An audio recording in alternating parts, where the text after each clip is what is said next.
করেছিল আমাকে বাঁচানোর।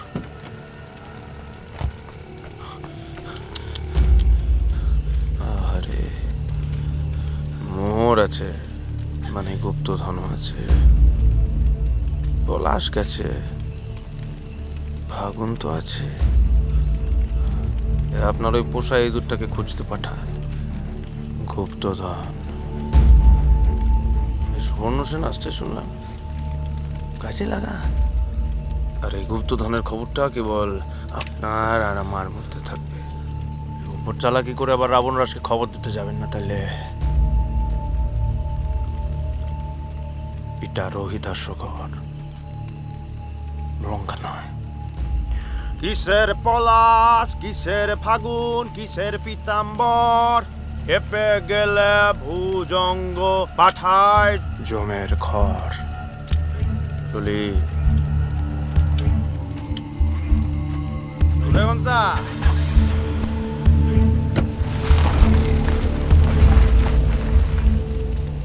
ফাগুন আর আমার ওপর সবসময় ওর লোক নজর রাখছে।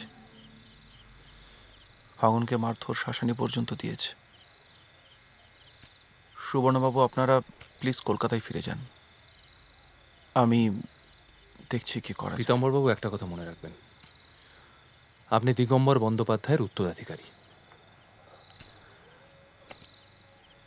আমি আপনার মনের অবস্থা বুঝতে পারছি, কিন্তু কাজ তো এখনো শেষ হয়নি।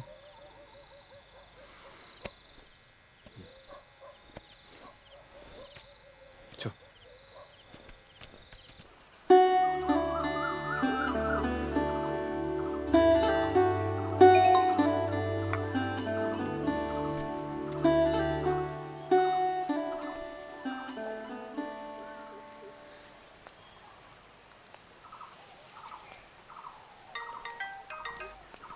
হ্যাঁ শীর্ষেন্দুদা, এই জাস্ট পেলাম, থ্যাংক ইউ ভেরি মাচ। ফিরে গিয়েই আড্ডা হচ্ছে, আমি আপনাকে ফোন করছি।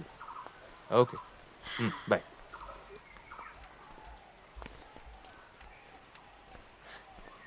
সুবর্ণ, ঢালের লিপির মর্মোদ্ধার হলো? হ্যাঁ, লিপির প্রথম ভাগ অনুযায়ী শশাঙ্কর মন্ত্রী জনক নামে এক স্থপতিকে দায়িত্ব দিয়েছিলেন গুপ্তধন লুকোনোর। এই জনক আগে শাক্ত হলেও পরে তিনি বৌদ্ধ ধর্মে দীক্ষা নেন।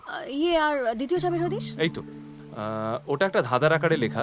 শীর্ষেন্দুদা এক্ষুনি মেসেজ করলেন, ওনার অনুবাদ অনুযায়ী ব্যাপারটা এরকম দাঁড়াচ্ছে: দ্বিতীয় চাবি ভুজঙ্গ পাশে সমন্বয়ের আলো আঁকড়ে ধরে রাখছে তাকে সমতটের ভালো। সমতটের ভালো? সমতটের ভালো। এই হলো কর্ণ সুবর্ণ। আর অধুনা বাংলাদেশের নোয়াখালী অঞ্চলকে সেই সময় বলা হতো সমতট। সমতটের ভালো মানে নোয়াখালীর ভালো? সেটা কি? জানো সুবর্ণ, নোয়াখালী বললে ভালোর থেকে খারাপটাই বেশি মনে পড়ে।